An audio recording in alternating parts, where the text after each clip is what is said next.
کیا، اور اہل البیت جو قرآن مجید کو سب سے زیادہ سمجھنے والے تھے، امیر المومنین جو حضرت ابوبکر سے بھی زیادہ عالم تھے، وہ یہ سمجھتے تھے کہ یہ جناب سیدہ کا حق ہے، اور وہ حضرت ابوبکر کو غاصب اور ظالم یہ سمجھتے تھے۔ انشاءاللہ ثابت کریں گے۔ اور لطف کی بات اس میں اور مزید یہ ہے کہ جتنی بھی یہ چیزیں تھیں، اس میں حضرت ابوبکر نے دو چیزیں جو ہیں وہ جعل کی گھڑی، ایک یہ کہ رسول اللہ پہ حدیث گھڑی جو جناب زہرا سلام اللہ علیہ نے رد کر دی، دوسرا جو حضرت ابوبکر نے کام کیا وہ یہ کیا، کہا کہ میں رسول کے مطابق عمل کروں گا، جبکہ انہوں نے رسول کے مطابق عمل نہیں کیا اور خلاف قرآن عمل کیا۔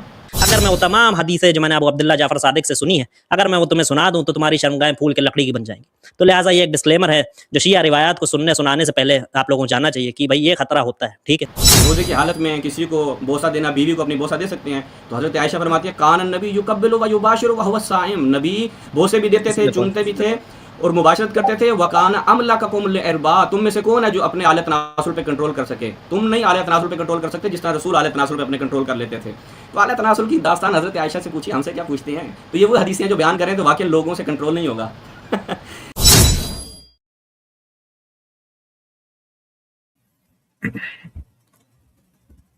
نحمده ونصلي ونسلم على رسوله الكريم اما بعد فاعوذ بالله من الشيطان الرجيم بسم الله الرحمن الرحيم اللهم صل على محمد وعلى ال محمد ولا حول ولا قوة الا بالله العلي العظيم۔ ناظرین سامعین، آپ کا میزبان جنید الرحمان حاضر خدمت ہے۔ ناظرین سامعین، جیسا کہ آپ لوگ ہمارے تھمبنیل سے واقفیت رکھتے ہیں کہ آج ایک علمی ڈیبیٹ ہونے جا رہی ہے اور دونوں فریقین آمنے سامنے اسکرین پہ ہیں، معروف شخصیات ہیں۔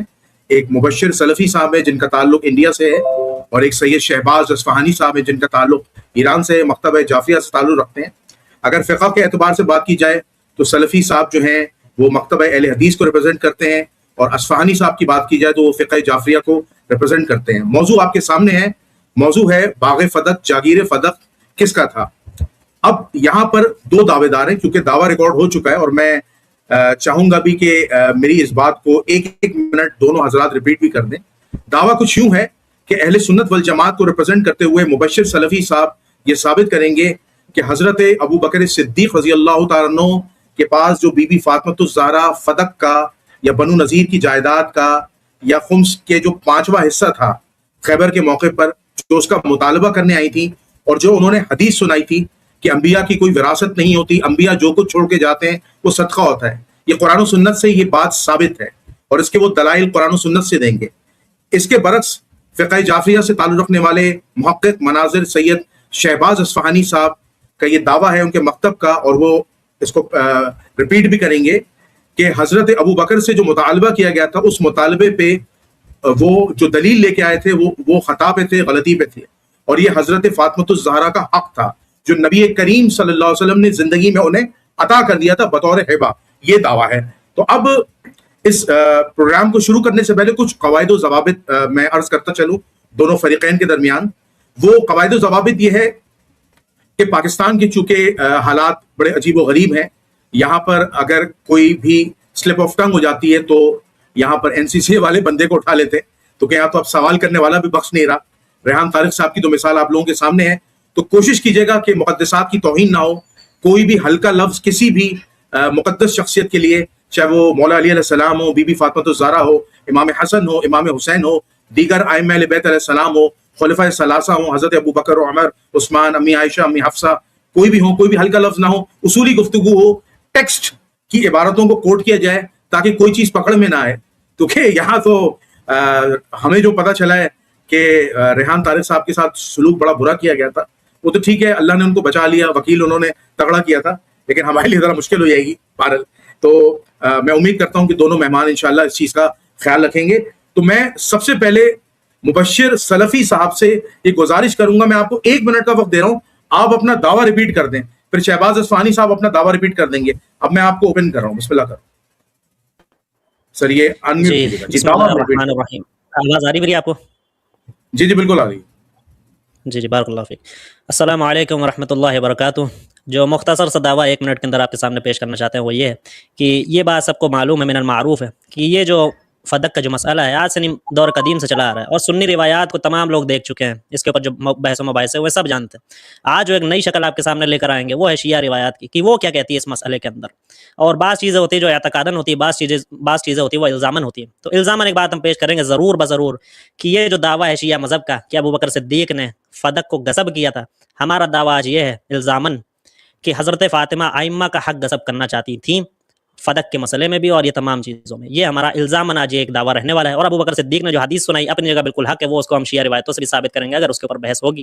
اور اصفہانی صاحب سے ہم یہ چاہتے ہیں کہ وہ ایک بات وضاحت کر دیں کہ وہ ورثے کے طور پہ اس کو ثابت کریں گے یا ہبہ کے طور پہ، کیونکہ ان کے یہ دونوں ہی دعوے اکثر پائے جاتے ہیں، کبھی کہتے ہیں فدق ہبہ ہے اور کبھی کہتے ہیں ورثہ ہے، تو وہ بتا دیں کہ بھئی آج یہ ہبہ ثابت کریں گے یا وراثت کے طور پہ ثابت کریں گے۔ جی بارک اللہ فیک۔ جی آپ کے 6 سیکنڈ باقی ہیں، کچھ کہنا چاہتے ہیں؟ بس خوش آمدید ہے شاہ ولی اصفہانی صاحب، یہ 6 سیکنڈ ہے ہمارے۔ چلو ٹھیک ہے۔ سید شہباز اصفہانی صاحب سر انمیوٹ کر دیجیے آپ۔ بسم اللہ الرحمن الرحیم۔ فدق کے حوالے سے جو گفتگو ہے فدق کا عنوان دیا جاتا ہے، جبکہ جناب سیدہ سلام اللہ علیہا نے جو مطالبہ کیا تھا وہ اپنے متعدد جو ان کا حق بنتا تھا، جس میں صدقات مدینہ ہے، خمس خیبر ہے۔ جی جنید الرحمان صاحب آواز ٹھیک ہے؟ ہاں، خمس خیبر ہے، فدق ہے۔ جناب سیدہ سلام اللہ علیہ نے اس کا مطالبہ کیا تھا، اور اپنے اس مطالبے میں جناب سیدہ سلام اللہ علیہ جو ہیں وہ برحق تھیں، اور جو مد مقابل شخصیت تھیں انہوں نے ایک جعلی حدیث گھڑی جو قرآن کے مخالف تھی، اور رسول اللہ پہ جھوٹ باندھا، اور اس جھوٹ باندھنے کی وجہ سے اہل البیت جو ہیں وہ سامنے والی مد مقابل شخصیت کو کاذباً، غادراً، آثماً اور خائناً سمجھتے تھے۔ اور یہ مقدمہ جو انشاءاللہ ہم اہل سنت کی معتبر روایات سے ثابت کریں گے۔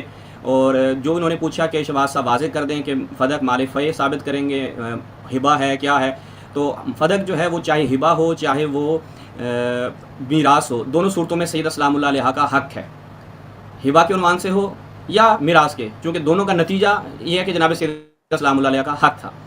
اب دونوں میں دلائل ہیں، وہ ہم دونوں دلائل پیش کریں گے، کیونکہ یہ کہتے ہیں کبھی یہ ہبہ کا دعویٰ کرتے ہیں، کبھی میراث کا دعویٰ کرتے ہیں، تو یہ در حقیقت ان افراد کی فہم کا مسئلہ ہے کہ بھائی یہ دونوں چیزیں آپس میں ٹکراتی ہیں۔ وہ ہم بتائیں گے کہ سادہ سی مثال سے کہ ان کا آپس میں کوئی ٹکراؤ نہیں ہے، ہبہ مانے میراث مانے، دونوں میں نتیجہ یہ ہے کہ بی بی سلام اللہ علیہ کا حق تھا اور بی بی نے اپنے حق کا مطالبہ کیا، اور اہل البیت جو قرآن مجید کو سب سے زیادہ سمجھنے والے تھے، امیر المومنین جو حضرت ابوبکر سے بھی زیادہ عالم تھے، وہ یہ سمجھتے تھے کہ یہ جناب سیدہ کا حق ہے، اور وہ حضرت ابوبکر کو غاصب اور ظالم یہ سمجھتے تھے۔ انشاءاللہ ثابت کریں گے۔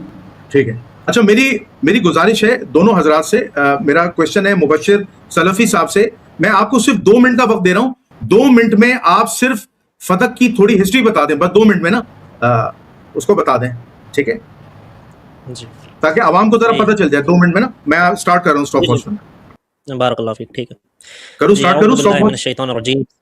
جی کر دیں بالکل کر دیں۔ ٹھیک۔ بسم اللہ الرحمن الرحیم۔ فدق کا جو مسئلہ ہے بالخصوص اس کو ایک باغ کے طور پہ کہا جاتا ہے، تو اس کے اندر بہت ساری چیزیں ہیں، جیسے کہ شہباز اصفہانی صاحب نے بھی کہا ہے کہ اس کے اندر خمس خیبر بھی ہے جس کے اوپر آج بحث ہونی ہے، فدق کی زمین کے اوپر بھی بحث ہونی ہے۔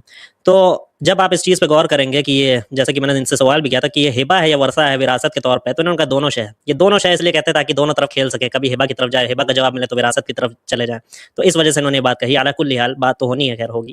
تو سیدہ فاطمہ رضی اللہ عنہا یہ فدق کو اس طرح سے سمجھ لیں کہ یہودیوں نے خیبر کے بعد خود نبی صلی اللہ علیہ وسلم کو فدق کی زمین عطا کر دی تھی، ٹھیک ہے، اور جس کو ہم لوگ مال فی بھی کہتے ہیں، قرآن کی روح سے بھی، احادیث کی بھی روح سے، تو یہ مال فی میں شمار ہوتا ہے۔ اب شیعہ مذہب کا ایک عجیب ہی دعویٰ ہے اس کے اوپر، وہ بھی میں آپ کو دکھاؤں گا کہ وہ فی مانتے ہیں یا کیا مانتے ہیں، وہ بھی میں آپ کو دکھاؤں گا کہ شیعہ مذہب کے اندر اس کا کیا اختلاف ہے۔ پھر مزید سیدہ فاطمہ رضی اللہ عنہا کو اور ان کے نبی صلی اللہ علیہ وسلم کے جو ذیل قربا تھے، نبی صلی اللہ علیہ وسلم کو ان کا حق عطا کرتے تھے، اس میں سے بعض آپ یوں سمجھے ایک رقم نکال کے یا ان کی جو ضرورت ہوتی تھی اس کو پورا کرتے تھے، اور مال فی کا حکم بھی اسی طرح سے ہے کہ مسلمانوں کے لیے وہ استعمال ہوگا۔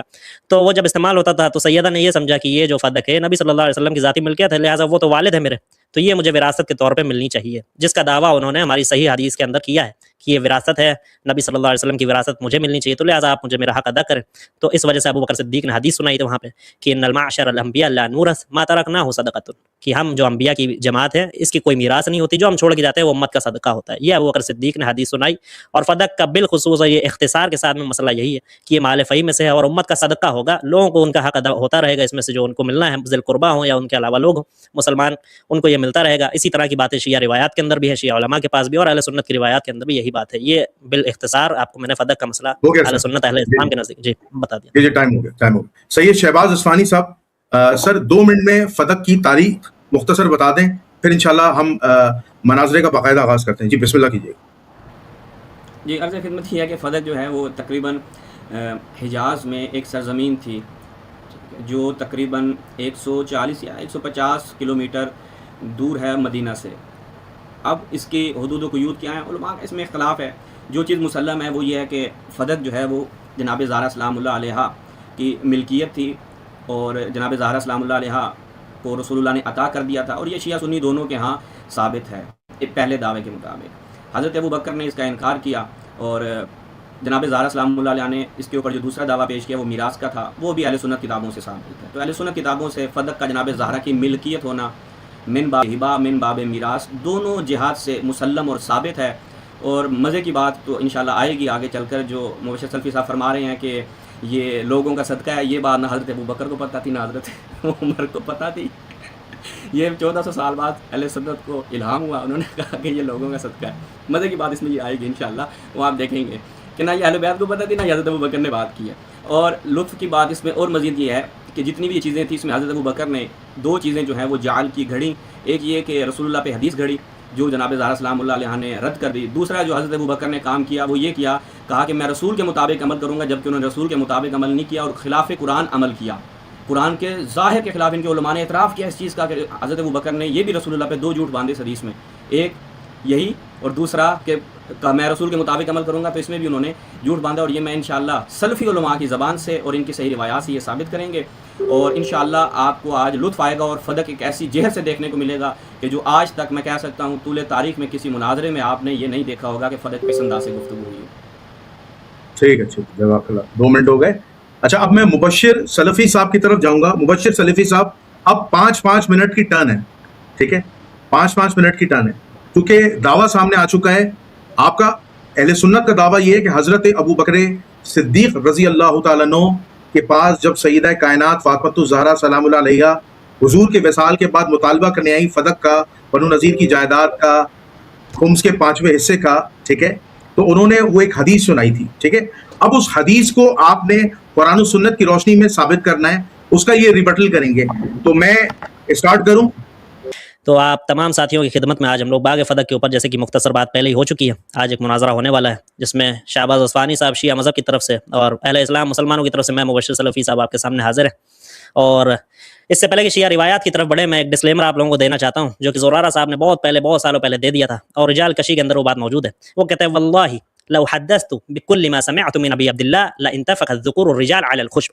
اگر میں وہ تمام حدیثیں جو میں نے ابو عبداللہ جعفر صادق سے سنی ہے، اگر میں وہ تمہیں سنا دوں تو تمہاری شرمگاہیں پھول کے لکڑی کی بن جائیں گی. تو لہٰذا یہ ایک ڈسکلیمر ہے جو شیعہ روایات کو سننے سنانے سے پہلے آپ لوگوں کو جاننا چاہیے کہ بھائی یہ خطرہ ہوتا ہے، ٹھیک ہے. اچھا اب بڑھتے ہیں اصول کافی کی طرف. اصول کافی وہ جو ان کے نزدیک اسلام ہے اس کا ثقۃ الاسلام ہے. شیخ محمد ابن یعقوب الکلینی صاحب جلد نمبر 1 صفحہ نمبر 346 ہے، اس پہ وہ کہتے ہیں واما الانفال فليس هذه سبيلها كان لرسول الله صلی اللہ علیہ وسلم خاصۃ. کہتے ہیں انفال جو ہے یہ تو رسول کے لیے خاص ہے، وکان فدق لرسول اللہ خاصۃ. کہتے ہیں فدق بھی رسول کے لیے خاص ہے، لانه فتحها وامیر المؤمنین علیہ السلام لم يكن معهما احد. کہتے ہیں اس لیے فدق انفال ہے کیونکہ نبی نے اور علی نے مل کر اس کو فتح کیا تھا، ان کے ساتھ کوئی اور دوسرا تھا نہیں. تو یہ دعویٰ آ گیا بھائی کہ فدق جو ہے یہ انفال ہے، اور اس کی دلیل بھی دے دی بھائی کلینی صاحب نے، کہہ رہے ہیں کہ اس کو علی اور نبی نے مل کے فتح کیا تھا، لہٰذا یہ بھائی یہ تو کیا ہوا، یہ ہوا انفال. کہتے ہیں فزال عنها اسم الفی. فدق کے اوپر سے فی کا مال فی کا حکم ہٹ گیا، نام ہٹ گیا. کہتے ہیں والذیمھا اسم الانفال، اور انفال کا حکم اس کے اوپر واجب لازم داخل ہو گیا. کہتے ہیں وہی للامام خاصۃ.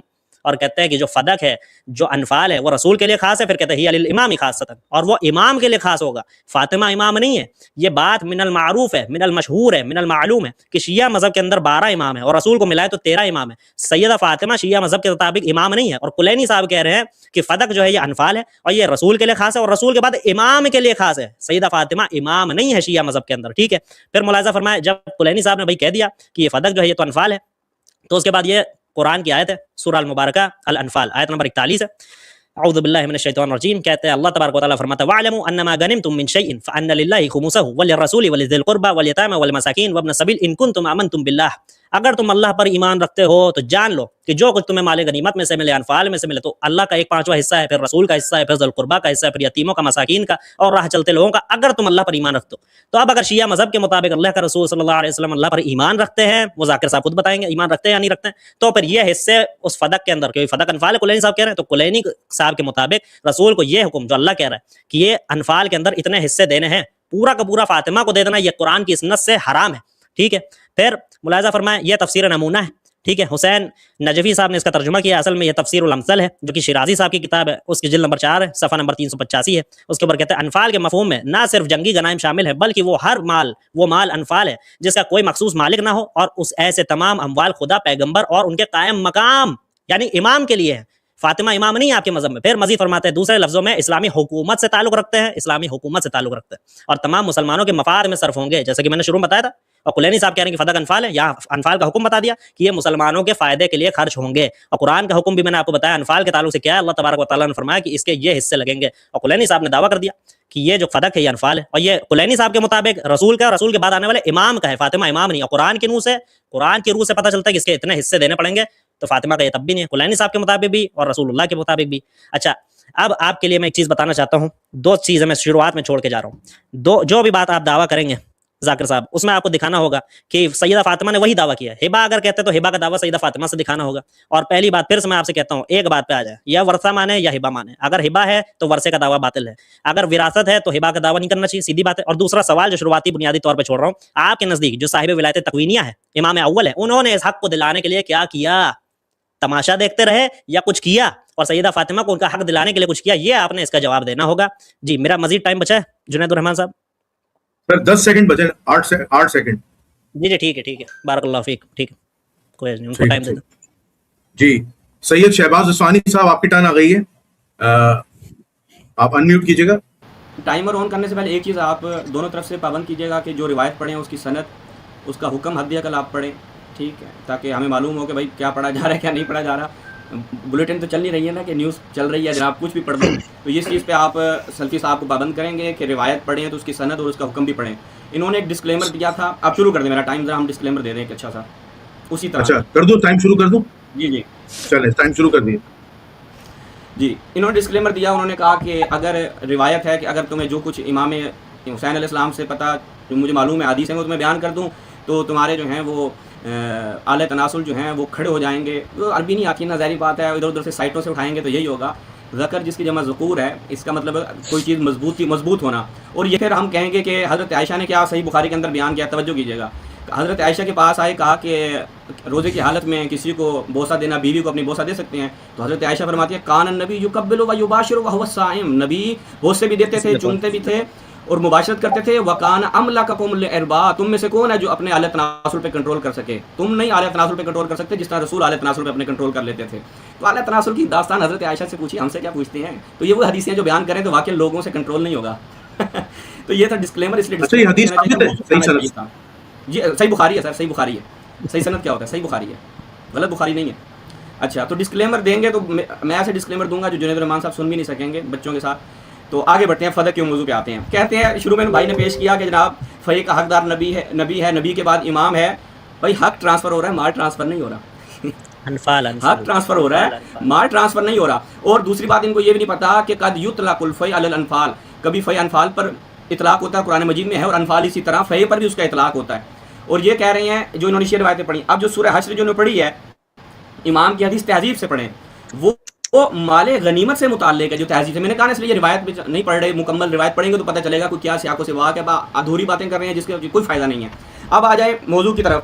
کہتے ہیں جی فدق. اب میں سوال کرنے لگا ہوں, ان کے مطابق اہل سنت مذہب میں نبی لڑوانے کے لیے آئے تھے. آپ کو معلوم ہے جنید الرحمان صاحب, آپ کے مذہب میں نبی آئے تھے لڑوانے کے لیے. کیسے لڑوایا نبی نے عام امت کو؟ نبی نے ایسے لڑوایا کہ بتایا میرے بعد 12 خلفاء ہوں گے, کون ہے؟ امت لڑے آپس میں. نبی نے فرمایا کہ جناب علیکم بسنتی و سنت خلفاء راشدین. کون ہے خلفاء راشدین؟ نہ صحابہ نے پوچھا نہ نبی نے بتایا, لڑ پڑے سارے آپس میں. اور سارے اپنے بیٹھ کے خلفاء جو ہے نا معین کر رہے ہیں. کوئی یزید کو پکڑ کے لاتا ہے, کوئی یزید کو نکال دیتا ہے. یزید کی بیچارے کی کوئی عزت نہیں رہی, ویسے بھی نہیں ہے لیکن رہی بھی نہیں. تو آپ دیکھیں کہ نبی بتا نہیں رہا نا کچھ, نبی کا کام کیا ہے. قرآن مجید کیا کہتا ہے؟ آپ دیکھیے گا کہ قرآن مجید کے مطابق کیا ان کا نبی جو یہ نبی یہ بتاتے ہیں اس نے وہ کام کیا یا نہیں کیا. اب میں آپ سے جنید الرحمان صاحب یہاں پر ایک سوال کروں گا جو فدق سے مربوط ہے ہمارا, اس کا یہ جواب مجھے دیں گے. قرآن مجید کیا کہتا ہے؟ قرآن مجید یہ کہتا ہے کہ وَإِن تَوَلَّوْا فَإِنَّمَا عَلَيْكَ الْبَلَاغُ الْمُبِينُ. اگر یہ لوگ مووی پھیر لیں تو آپ نے کیا کرنا ہے؟ جنید الرحمان صاحب رسول کے لیے کیا بتایا؟ بلاغ مبین کرنا ہے. بلاغ مبین کیا کہتا ہے؟ واضح آشکار طور پر بیان کرنا. دوسری آیت میں کیا؟ إِن تُكَذِّبُوا فَقَدْ كَذَّبَ أُمَمٌ مِّن قَبْلِكُمْ وَمَا عَلَى الرَّسُولِ إِلَّا الْبَلَاغُ الْمُبِينُ.